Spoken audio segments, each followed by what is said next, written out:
तो तुलसीदास जी ने जो बालकांड के दोहा 232 से लेकर 233 तक के दोहे के बीच की जो चौपाइयाँ हैं, इनमें जो वर्णन किया है वो भगवान श्री राम का ध्यान है। अब गंभीरता से बात सुने, जो भी छवि का वर्णन है, जो भी छवि हमें दिखाई देती है, दरअसल भगवान श्री राम का वो ध्यान है।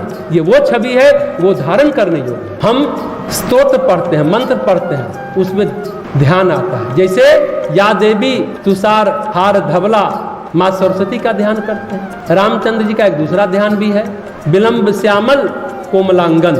इसी तरह कर्पूर गौरम वाला जो गाते हैं, भगवान शिव का ध्यान है। वैसे ये चौपाई भी सीताराम के प्रथम मिलन का ध्यान है। इस ध्यान को ध्यान के रूप में धारण करने के लिए सीता जी की सखी क्या कहती हैं?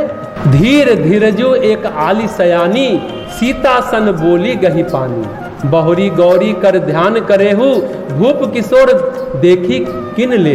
एक चतुर सखी, एक बुद्धिमान सखी सीता जी का हाथ पकड़ कर बोलती है, अरे भाई, देवी पार्वती का ध्यान, माँ गिरजा का ध्यान बाद में कर लेना, पहले राजकुमार का ध्यान तो रख लो।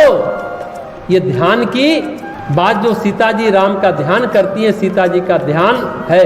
आगे तुलसीदास जी कहते हैं, सकुची सिय तब नयन उघारे, सन्मुख दो रघु सिंह निहारे। नख सिख देखी राम कै शोभा, सुमेरी पिता पन मनु अति क्षोभा।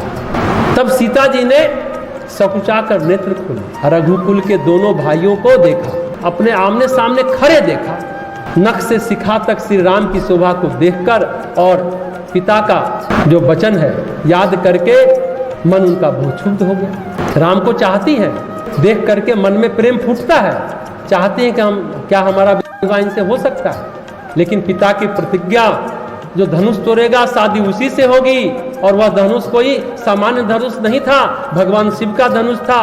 चित्त की भूमि है, चित्त का भाव है, वो पारभासी है, मतलब बड़ा धुंधला धुंधला दिखता है। जैसे एक कांच पूरा पारदर्शी होता है तो उसके आर पार सब दिख जाता है, और दूसरा कांच ऐसा होता है, ये तो दिखता है कि कोई खड़ा है, पर कौन खड़ा है वो नहीं दिखता। दो तरह का कांच होता है, एक कांच में आर पार स्पष्ट दिखता है, एक कांच में धुंधला धुंधला दिखता है कि कोई है, लेकिन कौन है ये पता नहीं चलता। उसे पारभासी कांच का, पारदर्शक नहीं होता, पारभासी होता है, सिर्फ आभास होता है, उस पार का केवल आभास होता है। वैसे ही जब चित्त शुद्ध नहीं होता, योगस्थ नहीं होता, तब तक चित्त में होने वाले संस्कारों का, घटनाओं का सही सही दर्शन नहीं मिल पाता।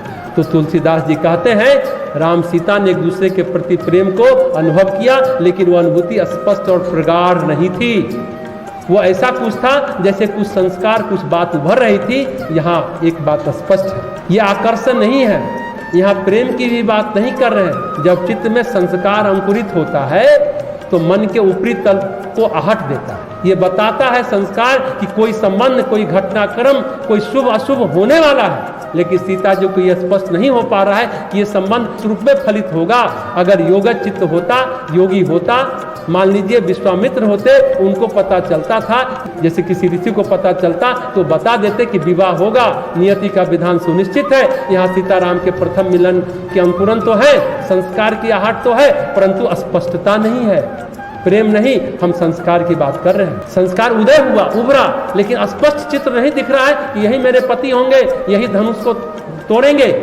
इसलिए पता नहीं पिताजी का कौन सी प्रतिज्ञा है, इसलिए सीता जी का मन क्षुब्ध हो जाता है।